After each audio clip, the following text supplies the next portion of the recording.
के साथ कानून व्यवस्था और अन्य विभिन्न मुद्दों को लेकर बैठक में विकास कार्यों को लेकर चर्चा की गई और साथ ही कांवड़ मेले, कलेर मेले और बेल्ला प्रकरण को लेकर विस्तार से चर्चा हुई। गढ़वाल कमिश्नर ने अधिकारियों को बताया कि उनके द्वारा जिले के विकास कार्यों और लॉ एंड ऑर्डर को लेकर सूक्ष्म बैठक की गई है, जिसमें सावन महीने के लंबा होने के चलते अभी कांवड़ियों की व्यवस्थाओं और कलियर शरीफ मेले पर चर्चा की गई। इस दौरान उन्होंने बताया कि पिछले दिनों जिले में भारी बारिश के चलते हालात खराब रहे, लेकिन अब हालात सामान्य हो रहे हैं। तो विनय शंकर पांडे ने अधिकारियों के साथ बैठक की और विकास कार्यों और कानून व्यवस्था को लेकर उसमें चर्चा की गई, समीक्षा की गई, रणनीति बनाई गई। धर्मनगरी के दौरे पर गढ़वाल कमिश्नर विनय शंकर पांडे।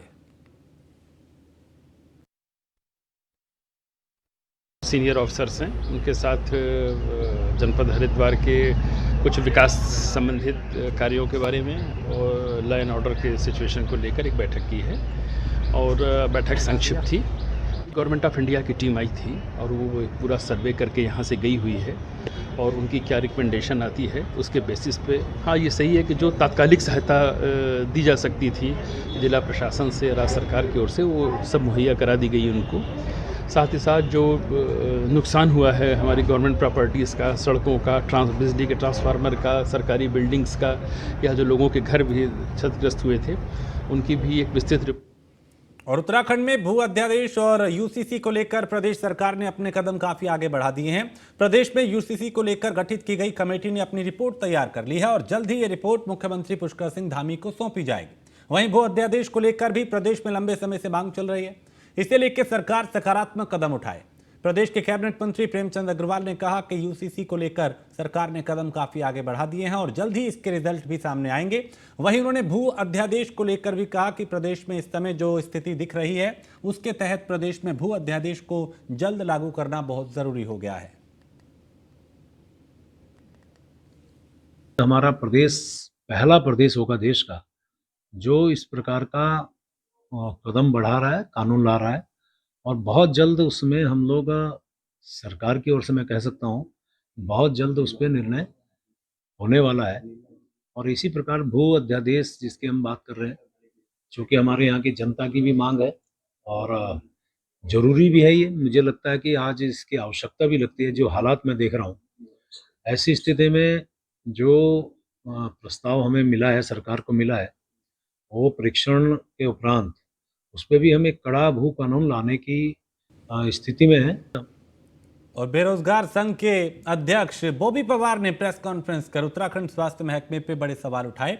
बॉबी पवार का कहना है कि अभी हाल ही में स्वास्थ्य विभाग द्वारा एनेस्थीमिया वर्क स्टेशन की मशीनें खरीदने के लिए टेंडर जारी हुए थे, जिसमें उत्तर प्रदेश से blacklisted company allied medical limited को टेंडर सौंपा गया। इसके साथ ही पवार ने यह भी बताया कि इस कंपनी द्वारा एनेस्थीसिया वर्क स्टेशन की मशीनें भारत के कई राज्यों में दी गई हैं, जिसकी कीमत लगभग 11 लाख से 17 लाख के बीच है, लेकिन उत्तराखंड में इन मशीनों की कीमत 59 लाख रुपए बताई गई है, जो कि अन्य प्रदेशों की अपेक्षा लगभग 45 लाख रुपए ज्यादा है। जब यहाँ की जो कीमत है, जो उत्तराखंड सरकार की जो कीमत है, जो मशीनों को खरीदने की कीमत है, मैंने अभी कहा था कि एक कंपनी द्वारा विभागीय अधिकारियों को, विभागीय मंत्री को फायदा पहुंचाने के लिए, करोड़ों रुपए फायदा पहुंचाने के लिए इन लोगों ने उस कंपनी को टेंडर दिया और उस कंपनी ने एक मशीन की कीमत 59,99,700 रुपए, 777 रुपए रखी है, मतलब 60 लाख रुपए। जो मशीन लगभग एवरेज 15 लाख में पर पूरे देश के अनेकों राज्यों में खरीदी जा रही है, अनेकों राज्यों की सरकारों द्वारा खरीदी जा रही है लगभग 15 लाख रुपए में, उसी मशीन को अगर उत्तराखंड सरकार 60 लाख में खरीदे तो उत्तराखंड के जनता का ये टैक्स के पैसे। तो बागेश्वर उपचुनाव को लेकर कांग्रेस ने 40 स्टार प्रचारकों की सूची जारी कर दी है। सूची में पूर्व मुख्यमंत्री हरीश रावत, कांग्रेस प्रदेश अध्यक्ष करण माहरा, नेता प्रतिपक्ष यशपाल आर्य समेत कई नेताओं के नाम शामिल हैं और ये नेता कांग्रेस प्रत्याशी बसंत कुमार के समर्थन में जनता से वोट मांगेंगे। इसके अलावा कांग्रेस के प्रदेश अध्यक्ष करण माहरा, नेता प्रतिपक्ष यशपाल आर्य और प्रीतम सिंह, इसके अलावा गणेश गोदियाल और हरक सिंह रावत भी इस सूची में शामिल हैं, जो यहाँ प्रचार प्रसार करते हुए नजर आएंगे। बागेश्वर उपचुनाव के लिए जो है कांग्रेस ने अपने स्टार प्रचारकों की सूची जारी कर दी है।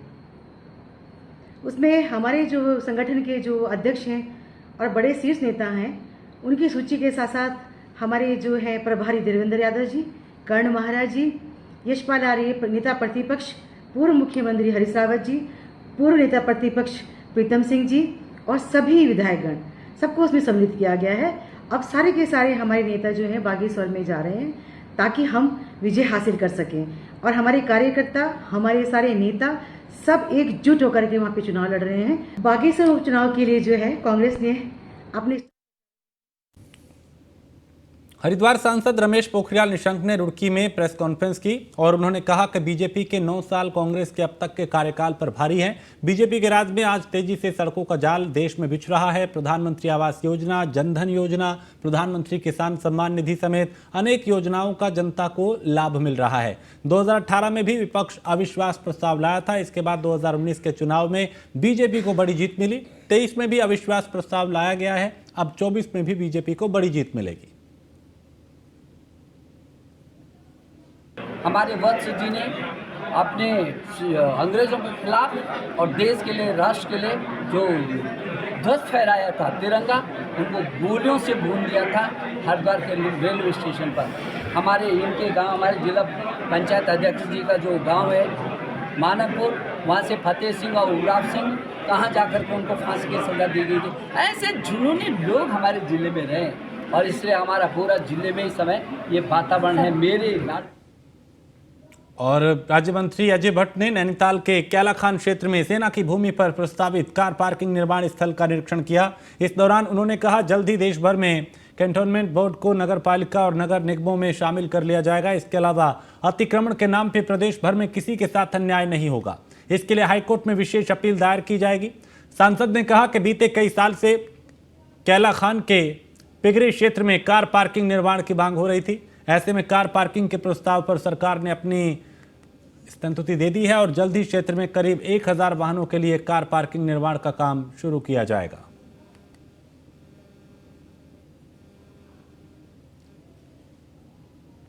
सारी चीज़ें जियोलॉजिकल सर्वे ऑफ इंडिया के लोग जब आएंगे, वो कई चीज़ें तो मैंने इसीलिए आते ही पूछा कि जियोलॉजिस्ट आगे या नहीं आए, भूगर्भ शास्त्री, तो वो तो देखते ही हैं। ये सब चीज़ें जब बनती हैं, निर्माण होते हैं, तो उसमें बिना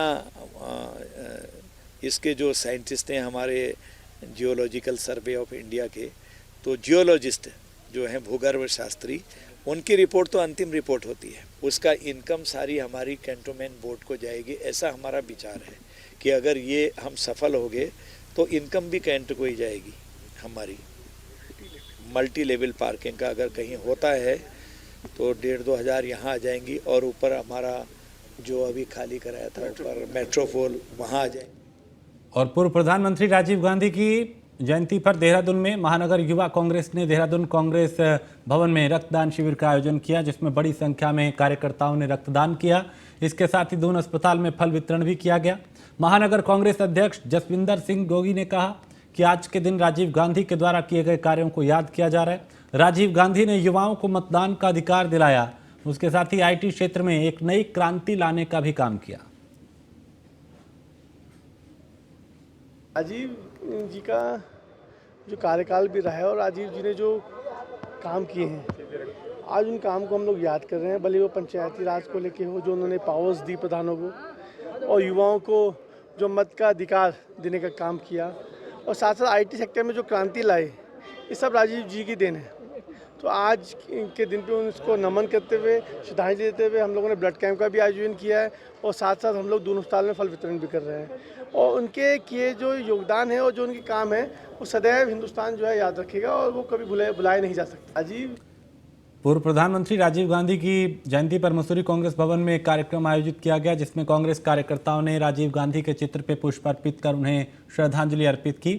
और इस मौके पर कांग्रेस के नेताओं ने कहा कि राजीव गांधी के प्रधानमंत्री के रूप में उनके कार्यकाल को दूरगामी उपलब्धियों के लिए याद किया जाएगा।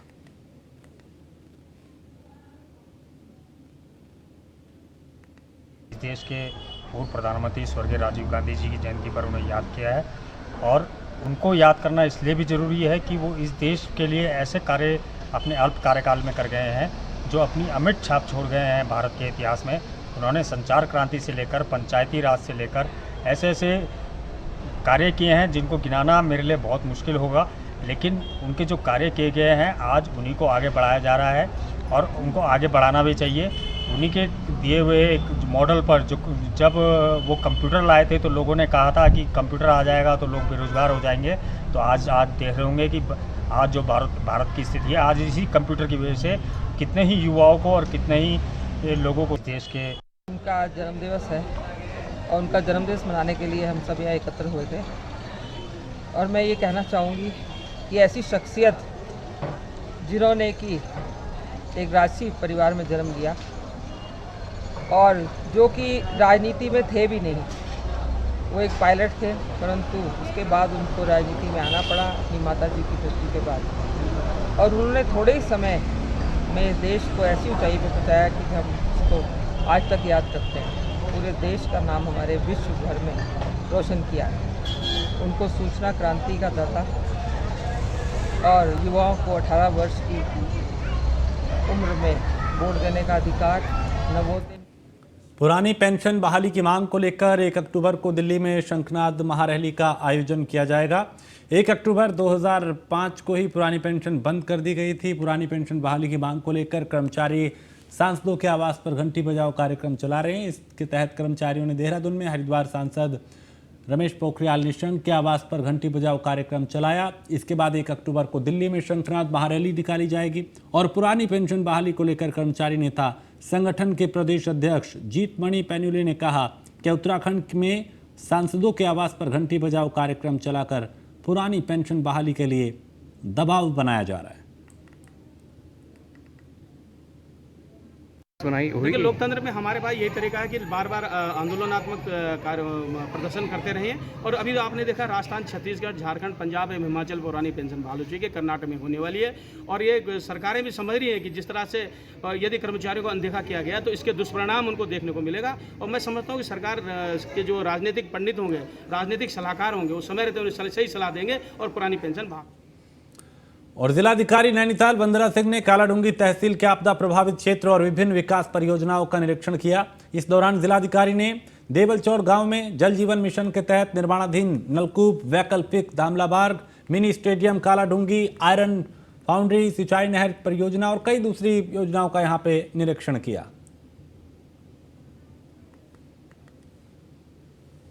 क्षेत्र की विभिन्न विकास योजनाओं का निरीक्षण रखा हुआ था, जिसमें एक प्रोग्राम ये भी रखा था कि यहाँ पवलगढ़ में हम जो आसपास के क्षेत्र की जनता है उसके साथ जन सुनवाई एक करेंगे, जो जनता की रोज़मर्रा की समस्याएं होती हैं विभागों के साथ। तो सभी विभागों के अधिकारी यहाँ आए थे। काफ़ी सारे इश्यूज़ लोगों ने अपने बिजली के, पानी के, अन्य मामलों के रखे हैं। जो भी संबंधित विभागों के अधिकारी यहाँ हमारे साथ थे, उनको निर्देश दिए हैं तत्काल समाप्त। कालाडूंगी में जो स्टेडियम का इशू चल रहा है वो फॉरेस्ट लैंड ट्रांसफ़र में केस अभी वर्तमान में है, लेकिन फॉरेस्ट की जो उसमें लैंड है वो बहुत छोटा सा पैच है, इस प्रकार का कोई विवाद नहीं है, वहाँ से काम शुरू कराया जा। मौसम विज्ञान केंद्र देहरादून ने एक बार फिर उत्तराखंड में बारिश को लेकर अलर्ट जारी किया है। विभाग ने 21 और 22 अगस्त तक प्रदेश के कुछ जिलों में भारी बारिश की संभावना जताई है और मौसम विज्ञान केंद्र देहरादून की तरफ से जो पूर्वानुमान जारी किया गया है उसके मुताबिक 21 अगस्त को कई जिलों में मूसलाधार बारिश हो सकती है। देहरादून, पौड़ी, नैनीताल, चंपावत और बागेश्वर जिले में 21 को भारी बारिश होने की संभावना है और इसी तरह हरिद्वार, पिथौरागढ़, चमोली और टिहरी जिले को भी मौसम विभाग ने अलर्ट पे रखा है और 22 अगस्त को यहां बारिश की संभावना है। इसमें 1-2 डिस्ट्रिक्ट रखे गए हैं, जैसे देहरादून है, नैनीताल है और इसके साथ साथ बागेश्वर डिस्ट्रिक्ट है। उनमें संभावना थोड़ी दिखती है कि हैवी रेन वहाँ एकाध मिलेगी। लेकिन ये है कि कल थोड़ी जो थंडरस्टॉर्म एक्टिविटी है वो सब रखी गई है। उसमें चाहे इंटेंस शावर है या वेरी इंटेंस शावर है, वो एकाध जगहों में डिस्ट्रिक्ट्स में, अलग अलग डिस्ट्रिक्ट्स में देखने को मिलेंगे।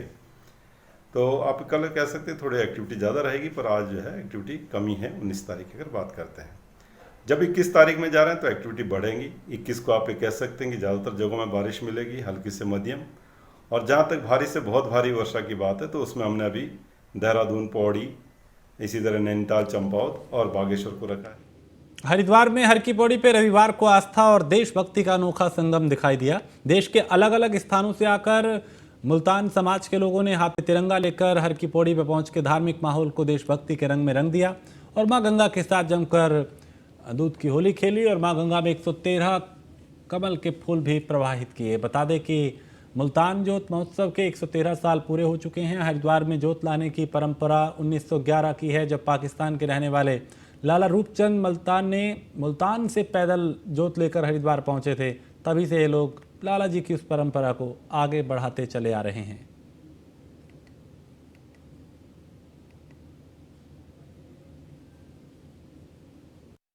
आज से 113 साल पहले पाकिस्तान में जो मुल्तान शहर है, वहाँ से भगत रूपचंद जी मुल्तान जोत को पैदल लेकर हर की पौड़ी पे आए थे। उस जोत को प्रवाहित किया था विश्व में शांति के लिए, एकता भाईचारे के लिए। आज उस परंपरा को हम यहाँ पे निभा रहे हैं। आज सुबह हम देशभक्ति के ओतप्रोत होकर और साथ में गंगा मैया के नारे लगाते हुए गंगा स्वच्छ रहनी चाहिए, ये सारे स्लोगन वगैरह लिख के लोगों को मुझे संदेश देना चाहते हैं कि मेरे कारण से कहीं गंगा मैली ना हो जाए। 113 वर्षों से लगातार हमारे महेंद्र नागपाल जी और इनकी पूरी की टीम के द्वारा चलाया जा रहा है और जीवन भर ये चलता रहेगा।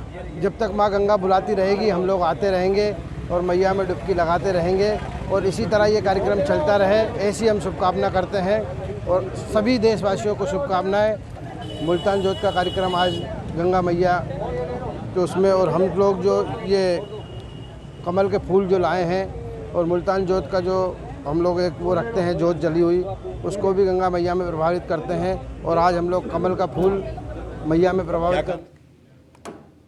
और ऋषिकेश निवासी ऑटो चालक राजेश की ईमानदारी की महाराष्ट्र कोल्हापुर के पर्यटक कायल हो गए हैं। दरअसल कोल्हापुर की एक महिला पर्यटक अपने साथियों के साथ चारधाम यात्रा और ऋषिकेश के तमाम पर्यटक स्थलों को देखने के लिए ऋषिकेश पहुंची।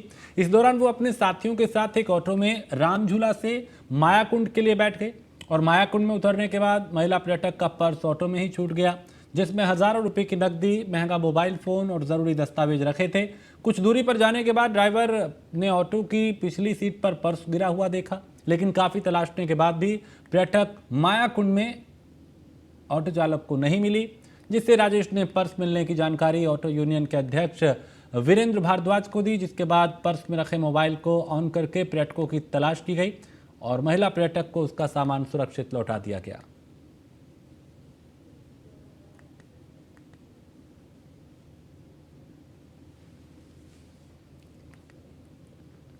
उत्तराखंड के सरकारी सस्ता गल्ला विक्रेता साल 2022 से आर्थिक संकट का सामना कर रहे हैं, जिसके चलते खाद्य आपूर्ति मंत्री रेखा आर्या को प्रदेश अध्यक्ष ने ज्ञापन भी सौंपा और गल्ला विक्रेताओं की मांग को जल्द हल करने की मांग की है। उन्होंने भी कहा कि जल्द गल्ला विक्रेताओं का भुगतान नहीं किया गया तो उग्र आंदोलन करने को बाध्य होंगे।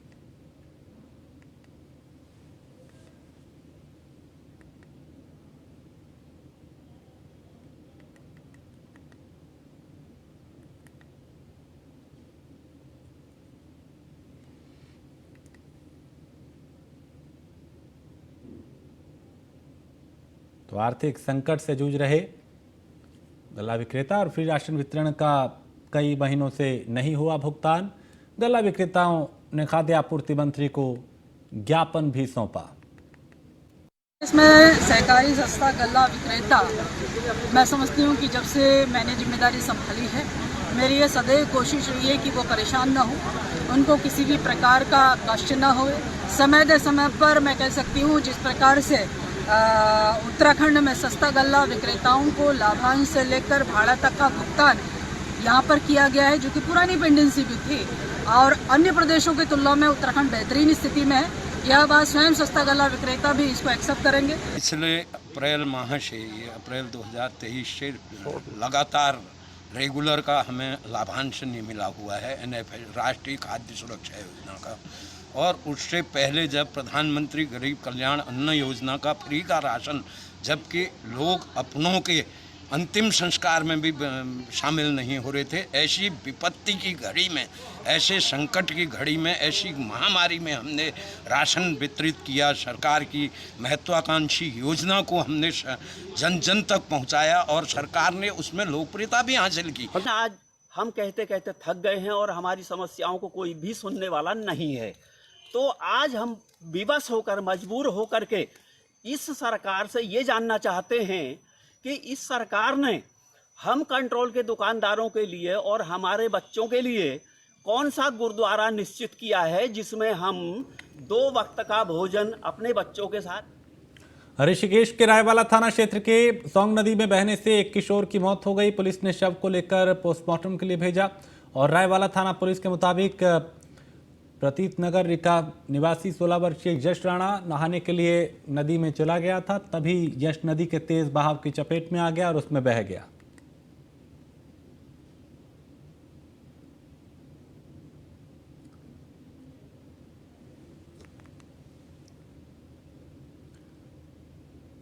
रुड़की में गंगनहर कोतवाली पुलिस ने पाइप गोदाम से 25 लाख रुपए की चोरी करने वाले मास्टरमाइंड समेत 2 शातिर चोरों को गिरफ्तार किया है और पकड़े गए चोरों के पास से चोरी का सामान भी बरामद हुआ है।